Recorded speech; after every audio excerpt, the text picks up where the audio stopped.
pouvoir de la peur à la peur du pouvoir. Chacun sa vérité, comme avait dit Jean-Paul Sartre, c'est une formule juste, car chacun se définit par la vérité vivante qu'il dévoile.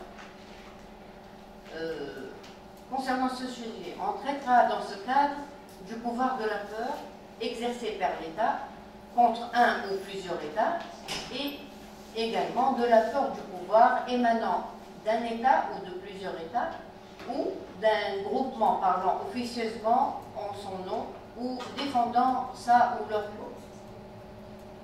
L'intérêt du sujet, il est que, donc on peut dire que le sujet a de tout temps fait l'objet d'intérêt et à chaque époque, il y avait des conjonctures qui se sont répercutées et ont laissé entrevoir de nouveaux pouvoirs de la peur, établis par des États envers d'autres. Comme réaction, il y a eu des ripostes suite à la peur de ces pouvoirs, et cela soit directement de la part d'États lésés, soit par ricochet par des groupements agissant au nom et à la place de ces États, et qui vont défendre leur cause, se superposant à eux, ou se présentant comme leur porte-parole.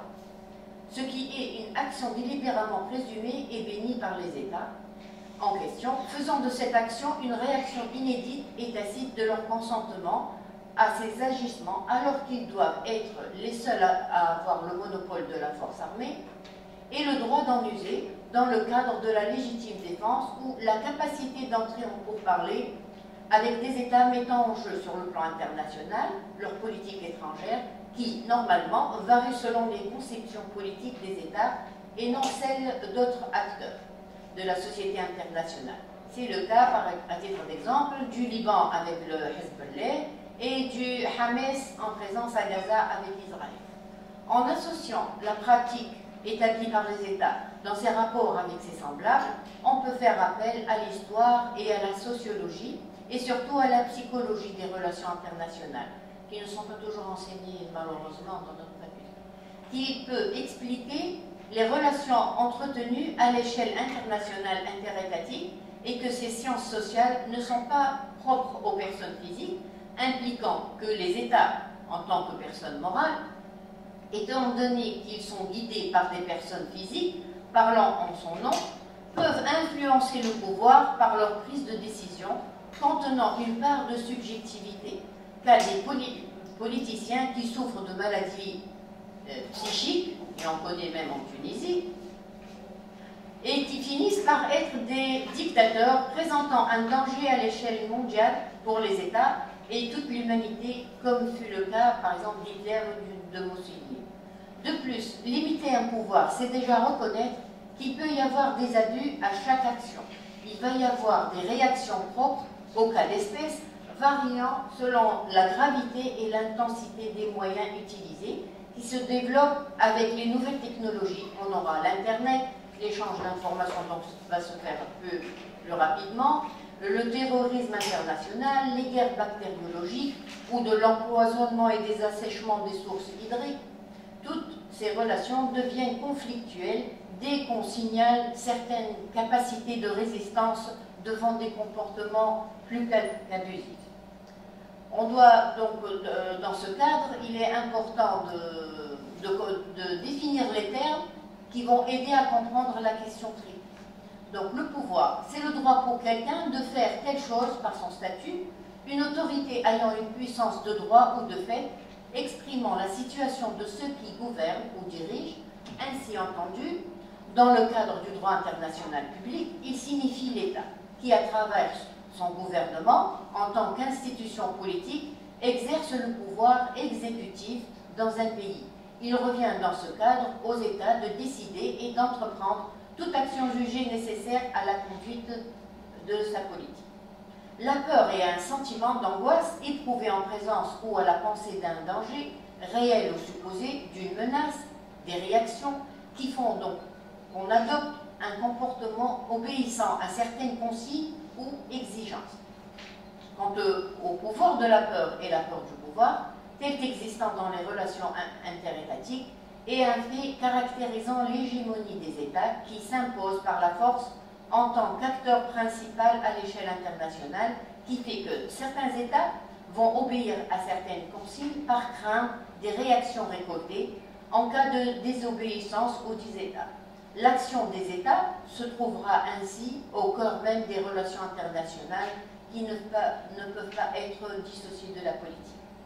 Pour les relations internationales, on peut les définir comme étant les relations entre membres de sociétés et non seulement d'États. Une discipline carrefour qui s'intéresse au droit, à l'économie, à la géographie, à la philosophie, à la sociologie et même à la psychologie. Elle pourra ainsi donner une vue d'ensemble sur les problématiques considérées comme centrales et sur un éventail de solutions proposées.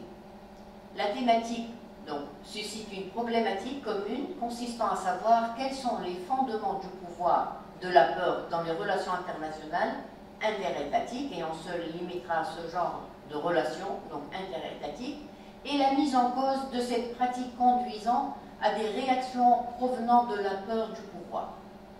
Le plan que je propose, il va être subdivisé en deux parties.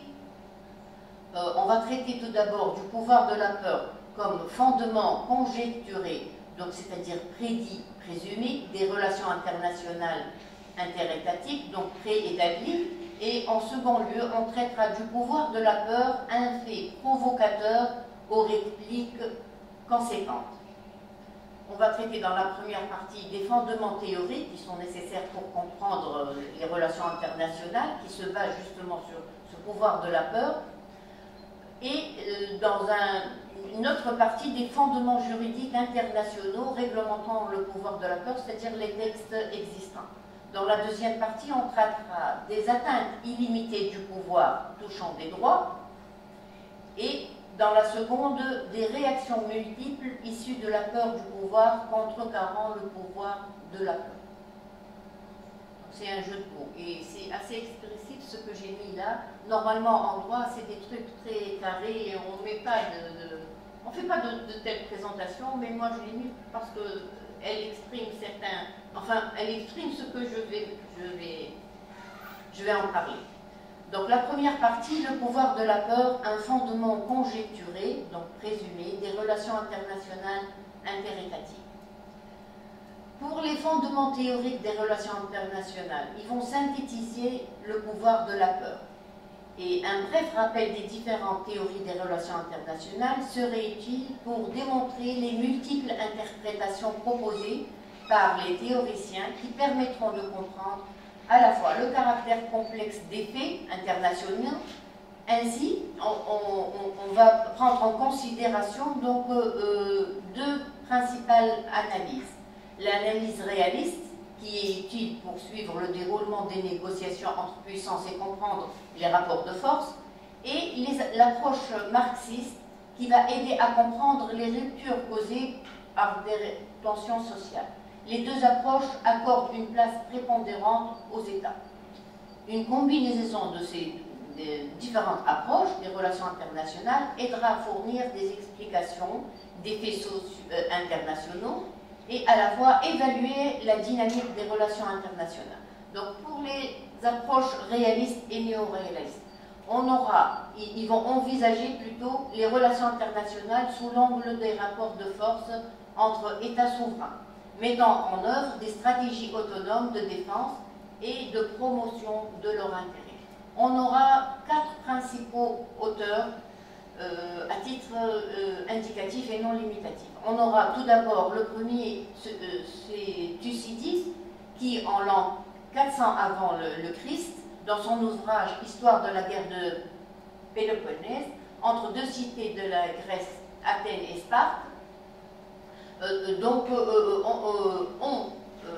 était pour la première fois, Thucydide a expliqué cette guerre comme étant une guerre, disons, qui était exercée, et chacune des parties essayait de faire peur à l'autre adversaire alors qu'il n'y avait pas de raison d'être. Donc c'est plutôt, il a eu recours à la psychologie, ici, pour faire comprendre que cette guerre était que dans l'imagination de ceux qui l'ont causée. Puis on aura Machiavel, dans son ouvrage Le Prince. Le choix fut laissé pour le prince entre être aimé ou être craint, donc à travers ce pouvoir de la peur. Et après on aura Hobbes, dans son ouvrage Le Léviathan, qui explique la nature conflictuelle des relations humaines qui approuve la protection d'un État puissant en continuelle suspicion. C'est-à-dire qu'ici, c'est comme un contrat social, mais c'est là un contrat politique, et on a tout mis entre les mains donc, de la personne qui va détenir le pouvoir, donc pour faire régner l'ordre, et il a usé de la peur pour l'avoir. Et puis, on a Raymond Aron, dans son ouvrage Paix et guerre entre les nations, en 62 déjà, qui souligne que la relation internationale repose sur les rapports puissance entre États. Après, on aura les approches marxistes, qui sont les plus marquantes ici pour le pouvoir de la peur, qui expliquent les faits internationaux par les évolutions socio-économiques des nations et plus largement par les inégalités des pouvoirs qui caractérisent les relations internationales. Donc ici, le plus fort, c'est celui qui a toujours raison et qui impose par force donc, certaines conduites internationales. Et on aura donc Karl Marx et Friedrich Engels qui, dans le manifeste du Parti communiste, ont expliqué ce point de vue. Et on aura donc, ce n'est pas les seules théories qui existent dans les relations internationales, il y en a 6, comme vous voyez dans les caractéristiques, et puis à chaque période temporelle, on va avoir donc des pensées qui leur sont propres et des caractéristiques également de ces rapports de force. Donc, pour les fondements juridiques à présent, internationaux, réglementant le pouvoir de la peur, à côté des principales théories exposées, il y a une multitude de textes dans ce sens. Mais on va prendre les plus saillants d'entre eux. Les textes garantissent le non-recours au pouvoir de la peur, mais ces textes seront altérés par la pratique. C'est-à-dire qu'il y a une multitude de textes, mais en pratique, ils ne sont pas appliqués. Donc, comme si on n'avait pas de texte juridique dans ce cas. Si, encore plus, ils ne vont pas être sanctionnés. Les pays qui vont donc entretenir ce genre de rapport ne peuvent pas être sanctionnés. Il va y avoir soit des actions qui doivent être engagées, soit une interdiction d'action, qui sont citées dans ces textes, allant à l'encontre de certains droits qu'on va analyser dans la seconde partie. Le pouvoir de la peur, donc, exercé sur l'État, est causé par l'usage de la force par un autre État dans les rapports interétatiques qui se répercutent sur les droits humains. Personnes physiques, citoyens, étrangers sont touchés par les actions étatiques à l'encontre de l'État national ou de résidence où ils vivent. Le droit humain à la paix doit être garanti, mais malheureusement, il n'est pas dans tous les cas. Le droit international serait une synthèse dialectique de la souveraineté et de l'égalité. Il définira les compétences appartenant aux États et va assurer leur expérience, tenant compte de la question de compatibilité des droits dévolus. Le recours à la force et au pouvoir de la peur dans les relations interétatiques sera limité par des textes internationaux et régionaux et nationaux même, laissant place au règlement pacifique des différends pour la résolution des conflits pour garantir le droit à la paix. À titre d'exemple illustratif, on peut citer des textes limitant le pouvoir de la peur, suivant essentiellement la Charte de l'ONU et la Déclaration universelle des droits de l'homme comme texte basique. Pour la Charte de l'ONU, elle interdit la guerre, imposant la résolution pacifique des différends, faisant ainsi de la paix un droit. Dès son préambule, elle indique que les nations sont résolues à vivre en paix dans un esprit de bon voisinage pour maintenir la paix et la sécurité internationale. Le terme de droit humain à la paix n'est pas encore utilisé, malheureusement, mais c'est pour les États une obligation de paix et réciproquement pour elles un droit à la paix. Donc l'article 1er, il précise qu'il faudrait maintenir la paix et la sécurité internationale, prévenir et écarter les menaces à la paix, réprimer tout acte d'agression ou autre rupture de la paix, réaliser par des moyens pacifiques le règlement des différends de caractère international susceptibles de mener une rupture de la paix. En second lieu, il faudrait développer entre les nations des relations amicales et prendre toute autre mesure propre à consolider la paix. Ensuite, le troisième but de l'ONU, c'est de réaliser la coopération internationale pour résoudre les problèmes internationaux. Et le quatrième et dernier but, être un centre où peut s'harmoniser les efforts des nations vers ces fins communes. Ainsi, le chapitre également, à côté du préambule et de l'article 1er, le chapitre 6 de la Charte est relatif au règlement pacifique des différends qui favorise des solutions négociées. Puis, on aura également le chapitre 7 de la Charte qui donne au Conseil de sécurité tous les moyens nécessaires pour protéger la sécurité collective par des mesures coercitives, cette fois-ci, et militaires, et non militaires. Ces résolutions sont obligatoires pour l'ensemble des États. En ce qui se rapporte à la Déclaration universelle des droits de l'homme de 1948, le droit humain à la paix est un droit fondamental. Toute pratique qui est en contradiction avec la déclaration serait donc légitime. On pense ici à deux exemples pris dans ce cadre par les États-Unis et Israël envers ceux qui s'opposent à leur politique procédant à des invasions, des constructions d'implantations, des extradictions, des détentions sous des prétextes sécuritaires en guise d'intimidation utilisant le pouvoir de la peur. Ces pratiques sont en contradiction avec la déclaration et précisément avec certains articles, je ne vais pas tout énumérer parce que c'est long. L'article 10, précisément, indique que toute personne a droit en pleine égalité à ce que sa cause soit entendue équitablement et publiquement par un tribunal indépendant et impartial, ce qui ne fut pas respecté lors du jugement de Salem ou s'agissant des détentions à la prison américaine de Guantanamo. L'article 13 précise que toute personne a le droit de circuler librement, de choisir sa résidence à l'intérieur d'un État, et que toute personne a le droit de quitter tout pays, y compris le sien, et de revenir dans son pays. Cas de pratique d'Israël allant à l'encontre de la déclaration en rapport avec la question du droit de retour des Palestiniens et des conditions imposées aux habitants de Gaza, qui est une véritable prison à ciel ouvert. Et en dernier lieu, on peut dire aussi, parler de l'article 28 qui prévoit que toute personne a droit à ce que règne sur le plan social et sur le plan international un ordre tel que les droits et libertés énoncés dans la présente déclaration, c'est-à-dire la Déclaration universelle des droits de l'homme de 1948, puissent y trouver plein effet. On peut conclure que les droits de l'homme requièrent la paix pour prendre leur plein effet. La deuxième partie, on traitera du pouvoir de la peur, qui est un fait provocateur aux répliques conséquentes. Dans une partie, on traite des atteintes illimitées du pouvoir de la peur touchant des droits. On traitera de certains exemples illustratifs se rapportant à la charte onusienne, ainsi que celles relevant des droits de l'homme et du droit humanitaire.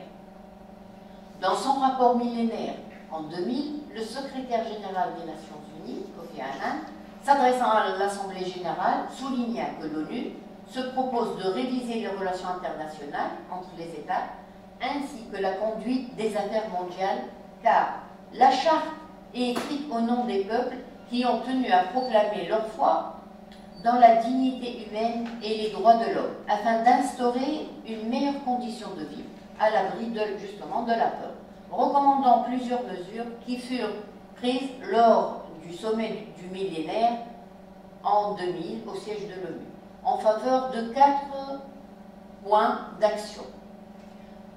Le premier point, il se rapporte aux armes légères qui doivent être enrayées avec le désarmement et la minimisation du trafic d'armes.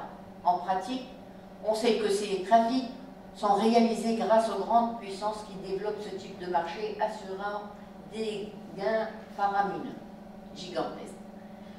Deuxième point, les armes nucléaires doivent être éliminées car elles présentent de véritables menaces. Troisième point, on doit assurer la sécurité prise par les États pour, premièrement, le renforcement de la capacité de l'ONU à mener les opérations de maintien de la paix, et le deuxième point se rapporte à la maîtrise des armements, la préservation du droit international humanitaire et des droits de l'homme. Tous deux visent à protéger la vie, la santé, la dignité de la personne humaine il est à retenir, dans ce cadre, que le droit humanitaire s'applique dans les situations de conflit armé, tandis que les droits de l'homme, du moins certains, protègent la personne humaine en tout temps, qu'il y ait guerre ou paix. Le quatrième point, on doit donc procéder, selon Kofi Annan, au ciblage des sanctions en minimisant les effets économiques sur les populations innocentes et se contentant de faire pression uniquement sur les régimes ciblés. Mais il semble, dans ce cadre, difficile qu'il y ait une action sans retomber sur les civils. C'est-à-dire qu'il ne peut pas y avoir des sanctions économiques sans que cela se répercute sur les civils. Ces recommandations sont restées lettres mortes, malheureusement. Pour l'armement et l'utilisation du nucléaire, cette pratique fut toujours utilisée par certains États contre des adversaires pour les anéantir, en tant qu'ultime solution, donc, représentant une véritable épée de Damoclès. Ainsi, on aura des exemples, 4 exemples. On peut citer les bombardements atomiques stratégiques américains pour la destruction du Japon lors de la Deuxième Guerre mondiale, sur Hiroshima et Nagasaki, en 1945, qui ont coûté la vie à 140 000 personnes. Les menaces du recours à l'utilisation de cette arme lors de la guerre froide a été également utilisée, ce qui a permis un certain équilibre de force dans les relations Est-Ouest, qui sont restées très tendues jusqu'à la chute du mur de Berlin et suivi de la dissolution de l'URSS la même année. Sachant que 9 pays disposent de l'arme nucléaire, mais 90% de l'arsenal mondial est détenu par les États-Unis et la Russie. Le troisième exemple, le rapport des services américains, nous dit long sur cette histoire de renseignement en 2002, utilisée par l'administration Bush pour justifier l'invasion de l'Irak en 2003, annoncée par le président la même année, en 2002, indiquant que l'Irak possédait produit des armes biologiques tout en poursuivant un programme d'armes nucléaires, fut un mensonge, afin de destituer Saddam Hussein, alors que rien n'indique que l'Irak avait des armes de destruction massive. Le rapport a été tenu secret et ce, 10 ans après, il fut publié en 2012 seulement. Dans l'actuelle guerre russo-ukrainienne, donc c'est un exemple plus récent, les Américains pensent, devant l'éventualité de sa prolongation aux États voisins faisant partie de l'OTAN, répondre à l'attaque nucléaire russe à faible puissance par des armes conventionnelles. Donc ils ne vont pas répondre également par des armes nucléaires. Afin de minimiser les risques, la théorie est pour que les dirigeants de l'OTAN, dans la crainte d'une aggravation catastrophique de l'escalade, qu'est-ce qu'ils vont faire? Donc là, ils vont arrêter la guerre et négocier la paix. Cependant, cette question peut envisager la perspective d'une guerre atomique. Donc ce n'est pas évident que les parties vont procéder ainsi. Pour les opérations de maintien de la paix, l'article 43 de la Charte de l'ONU, elles ont des effets positifs. Donc d'abord, il y a des soins, des protections, ils vont assurer une certaine sécurité à la population locale, mais ces effets positifs ont des effets aussi négatifs sur la population locale protégée, puisqu'on aura certains points. Premier point, c'est la cessation des violences améliore certes la vie de la population locale, mais ces opérations peuvent limiter, d'un autre côté, la capacité des réfugiés à retourner dans leur foyer. Donc ils ne vont plus essayer de retourner dans leur foyer, ils veulent rester dans les camps, puisque la nourriture leur est offerte, les problèmes de santé sont résolus, etc. Donc ça, c'est un des premiers points négatifs. Le deuxième point négatif, et qui nous intéresse ici, ce sont les opérations de paix. Ils ont un impact direct sur l'économie du pays, et là, ce n'est pas quelque chose de positif. Bien au contraire, c'est quelque chose de négatif, parce qu'ils vont affecter le marché local, car les salaires sont disproportionnés par rapport au niveau de vie local. Il en résulte donc une distorsion des marchés locaux, encourageant l'existence de marchés noirs, de trafic d'armes, de prostitution, de la diffusion du sida, des services sexuels et de la corruption, et les casques bleus qui, dans ce cas, au lieu de promettre la paix, vont apporter le désordre au cours des 2 décennies passées. À titre d'exemple, on aura des accusations d'abus sexuels à Tuzla, Bosnie, dit marché d'Arizona, qui a duré de 1995 jusqu'à 2004, qui fut un lieu de marché noir et de crimes organisés et de traite de blanches. Deuxième incident de corruption, on l'a vu en Éthiopie et en Érythrée, à travers des actes de fraude pour accéder à des contrats. C'est-à-dire que les casques bleus, ils vont accéder à des contrats. En République démocratique de Congo, des casques bleus ont ouvert le feu le 31 juillet, donc dernièrement, en 2022, sur un poste frontalier sans raison. Ce qui est encore plus grave. Donc au lieu de protéger les civils, il aggrave encore plus la situation et sème la panique. Ces aspects donc négatifs des opérations de paix deviennent une nouvelle source de peur qui s'ajoute aux populations locales, minant l'autorité morale et la légitimité politique de ce personnel vis-à-vis des populations locales et présente une véritable atteinte au droit international humanitaire et aux droits de l'homme, étant donné que le droit international humanitaire réglemente les situations de conflits armés internationaux ou internes.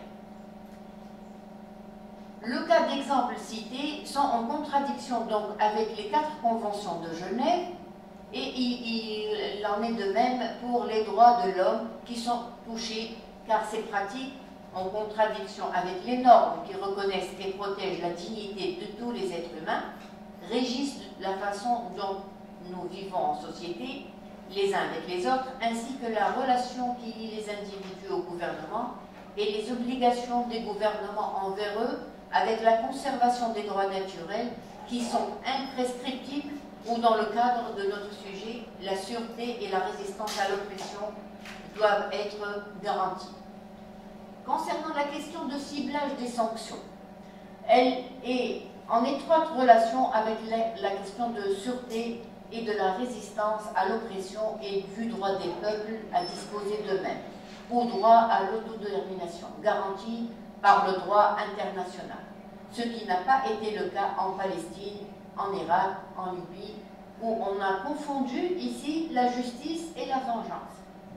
À titre d'exemple, la guerre engagée contre l'Irak a plusieurs facettes, reliées à plusieurs critères avec des retombées économiques, politiques, liées à la guerre du Golfe, sur la question palestinienne, sur les rapports israélo-américains, et reste un cas d'étude démontrant la puissance américaine avec 28 États qui lui sont alliés au moment où l'Union soviétique s'est effondrée. On enregistre plusieurs violations sur tous les fronts.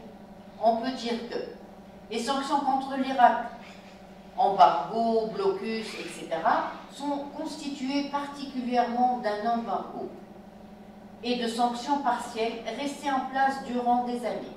La minimisation des effets des sanctions sur les populations innocentes ne fut pas prise en considération et les Américains ne se sont pas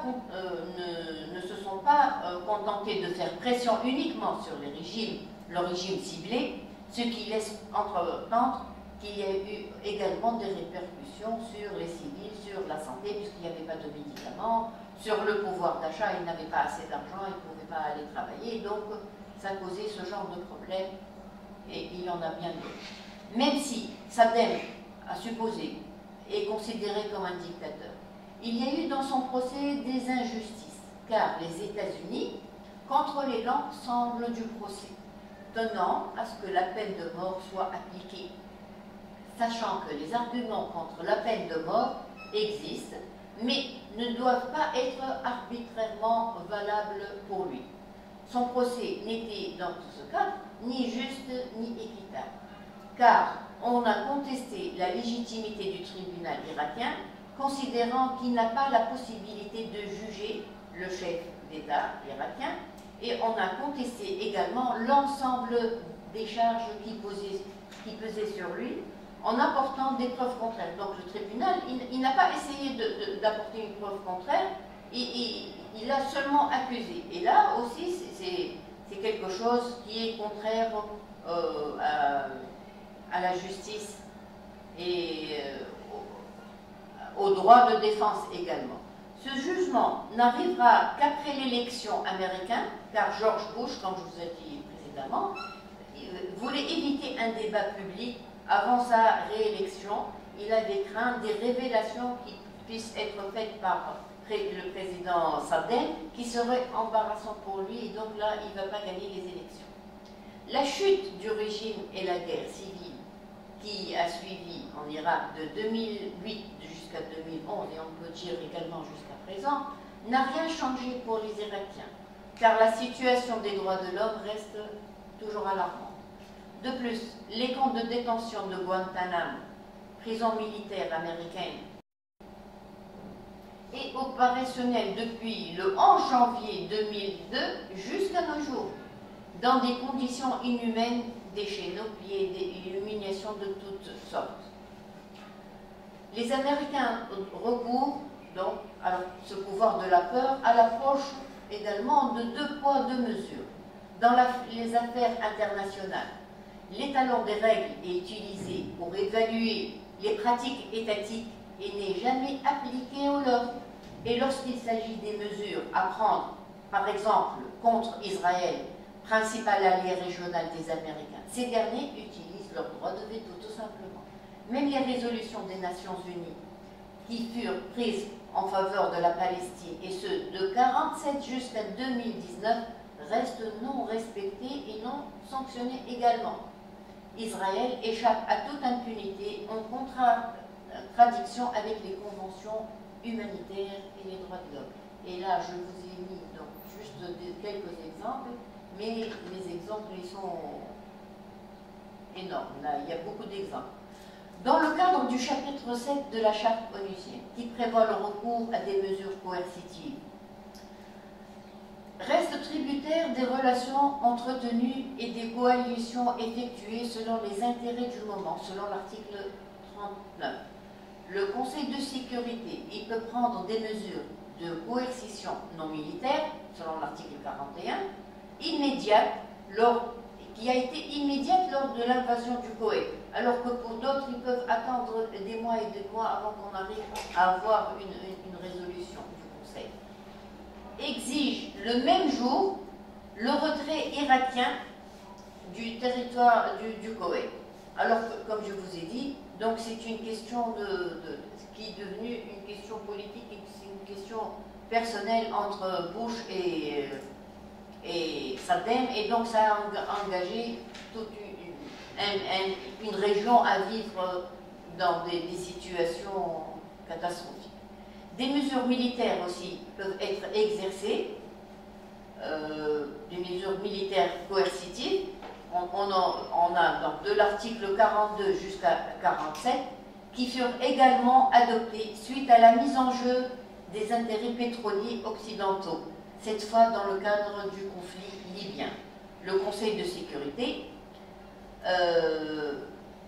placé sous le contrôle, il va donc faire une intervention musclée de la coalition internationale, et il va placer sous le contrôle de l'OTAN, qui a conduit à la chute du régime donc, en 2011 de Kadhafi, menant à des pratiques dépassant de loin le mandat donné par le Conseil de sécurité, qui n'a prévu que la protection de la population, et non pas, donc, il va mater le régime à travers sa population. Le pouvoir de la peur exercé par les États envers d'autres entités étatiques use de plusieurs moyens, afin soit de renverser un pouvoir pour mettre fin à une autorité qui déplaisait donc à un État bien déterminé, soit de renverser un régime pour abattre un système politique donné. Et indirectement, on va institutionnaliser un droit de renverser des gouvernements, des régimes accusés de violation des droits de l'homme.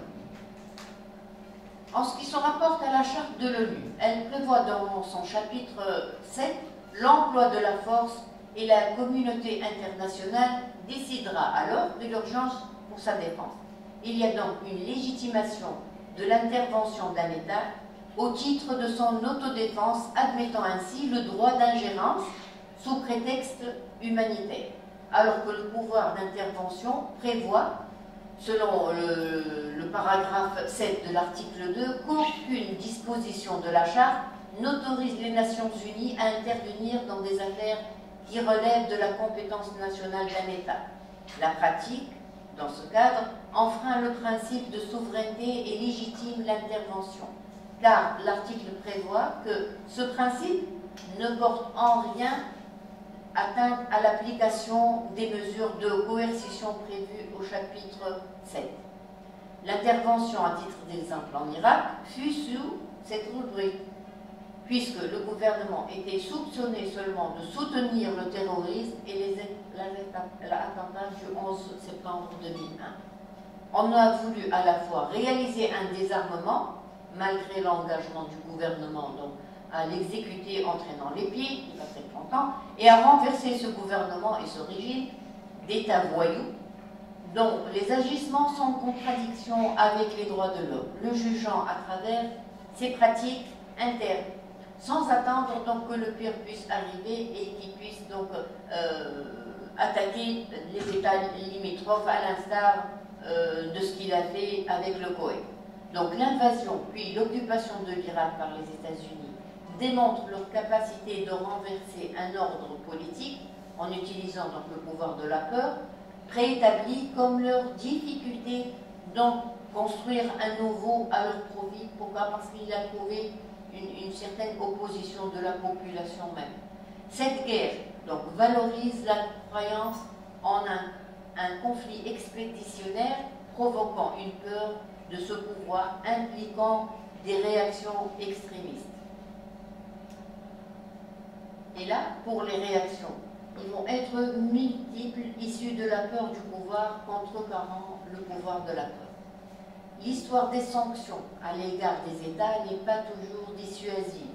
Elle incite parfois à une résistance légitimée, soit par le nationalisme, soit idéologique, soit par le caractère religieux, renforçant l'appartenance des régimes impopulaires et dictatoriaux qui, au lieu de les anéantir, vont alimenter sa popularité. Donc il va y avoir un effet contraire à l'attendu.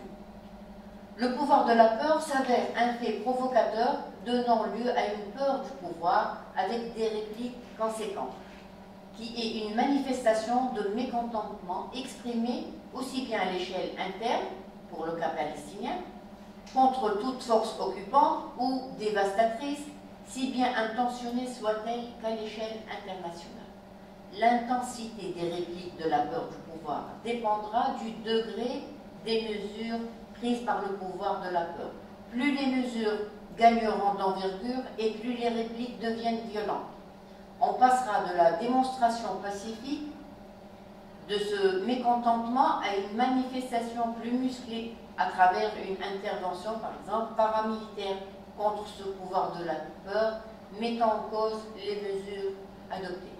Ces mouvements de mécontentement sont présentés comme terroristes pour le pouvoir et ses alliés, ou comme alors défendeurs d'une cause juste, représentant un mouvement de libération ou certains idéaux politiques ou religieux par leurs adeptes.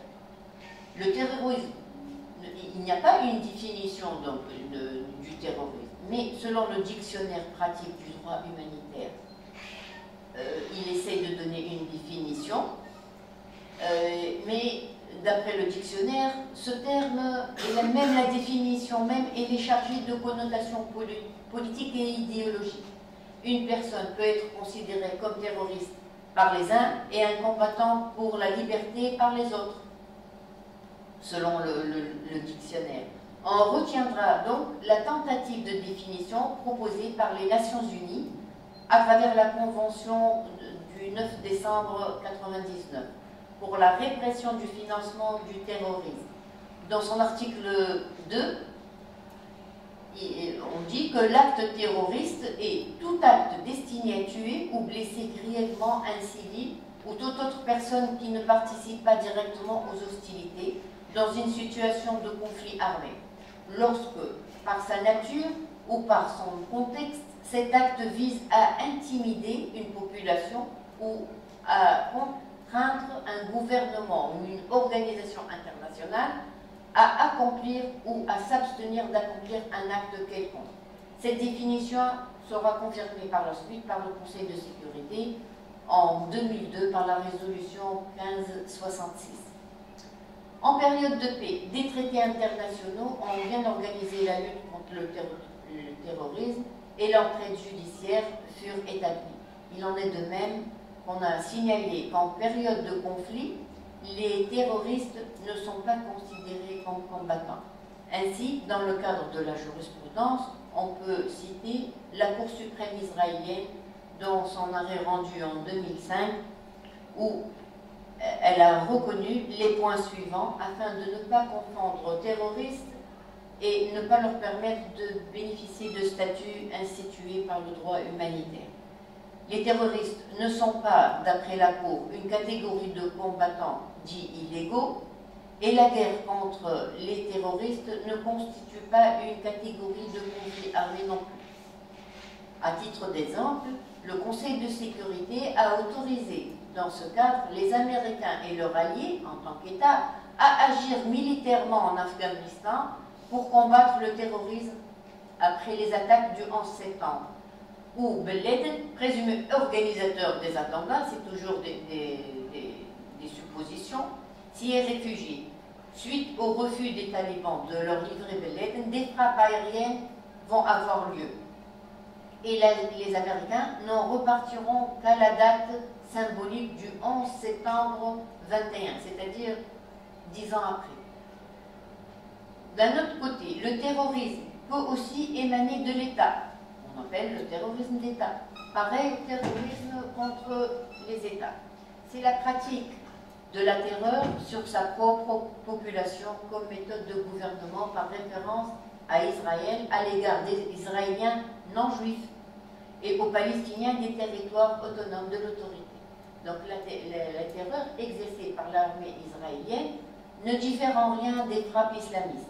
On remarque une disproportion de force envers les prisonniers palestiniens, détenus parfois d'une façon arbitraire et taxés de terrorisme, où les actes terroristes restent condamnables, quelle que soit donc la partie de laquelle elle émane, car les victimes civiles palestiniens, soient-ils ou israéliens, les morts ont la même sacralité. Les civils palestiniens, par désespoir, qu'est-ce qu'ils vont faire? Ils vont commettre des actes contre Israël, contrairement aux rares actes terroristes commis par les Israéliens. Il y a pas contre les Israéliens qui sont des kamikazes ou qui font des actes terroristes envers les Palestiniens, qui sont souvent pris dans le cadre de revanche. Donc c'est ça, par simple revanche qu'ils le font, et rarement, puisque c'est l'armée israélienne et l'État qui le fait à leur place. Elle leur épargne cette tâche. Pris dans le cadre de revanche, pour l'un des leurs, tel que celui qui a conduit à l'intifada dans les territoires. Dans ce cadre, on parle de guerre quand on se réfère aux Israéliens et de terrorisme quand il s'agit des Palestiniens, ce qui est faux. Toute analyse doit être déconstruite pour avoir une version politiquement correcte des faits générateurs et de leur implication. Donc la subjectivité n'a pas place ici. En termes de titre de conclusion, on peut dire que l'usage de la répression et du pouvoir de la peur par les États, en tant que pratique adoptée envers les opposants à leur politique dans les relations internationales et dirigée dans le cadre du sujet traité contre des États, n'est pas signe de force, mais plutôt de faiblesse dans la stratégie suivie, car elle appelle le regroupement des récepteurs dans un mouvement d'ensemble sans fin qui peut transcender même les États, formant de là un front solide dirigé contre celui qui l'a posé, c'est-à-dire contre l'État qui a voulu faire peur. La force dans les rapports aura toujours un équivalent parmi ceux qui veulent la combattre.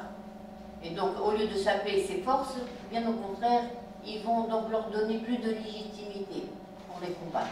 Au lieu d'alimenter les sujets de conflit, les États devraient essayer d'ajuster leur politique et d'aller vers les résolutions de leurs différends par des moyens politiques plus bénéfiques, c'est-à-dire moyens financiers, financièrement et humainement. Donc financièrement, et ça va leur coûter beaucoup plus d'argent, donc, qui vont investir donc, pour combattre ces mouvements ou ces États, et humainement, ça épargne des vies également. Proposant le dialogue ou la coopération, débouchant sur des compromis où le développement des relations amicales prendra place au lieu du pouvoir de la peur. Ainsi, la peur du pouvoir n'aura pas sa raison d'être, et même si le pouvoir dévie, qu'est-ce qu'il va y avoir? Il va y avoir des ripostes qui seront dissuasives, mais elles seront moins violentes qu'auparavant, puisque le dialogue sera institué, et là, il va ouvrir la voie à de nouveaux rapports. Pour éviter les situations chaotiques, il faudra adopter une approche mobilisant la société internationale dans son ensemble, et ce, dans un esprit de compassion et de solidarité à travers la coopération et non le partage du monde, qui ira vers une stratégie de morcellement et non vers une stratégie d'unification qu'on voudrait donc appliquer. Il reste à savoir que dans le but de reconstruire au mieux les relations internationales, un ajustement des pouvoirs reste à consolider dans le respect des droits de l'homme qui sont un acquis et que sous aucun prétexte ne peuvent être dérogés, ce qui représente dès lors l'un des plus grands défis à relever. La fragilité des relations internationales et des pouvoirs en place doit être reconsidérée pour faire face à d'éventuelles crises dans un monde déjà instable, évitant des guerres probables similaires à celles ayant eu lieu tout au long de l'histoire humaine.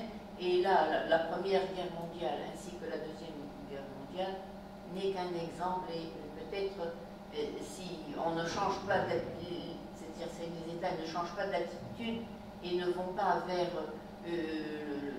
c'est-à-dire un choix politique qui axé sur le dialogue et axé sur le règlement pacifique des différends, et il se peut qu'actuellement, vu ce qui se passe entre l'Ukraine et l'URSS, donc il se peut qu'il y ait une troisième guerre mondiale en vue. Merci de votre attention.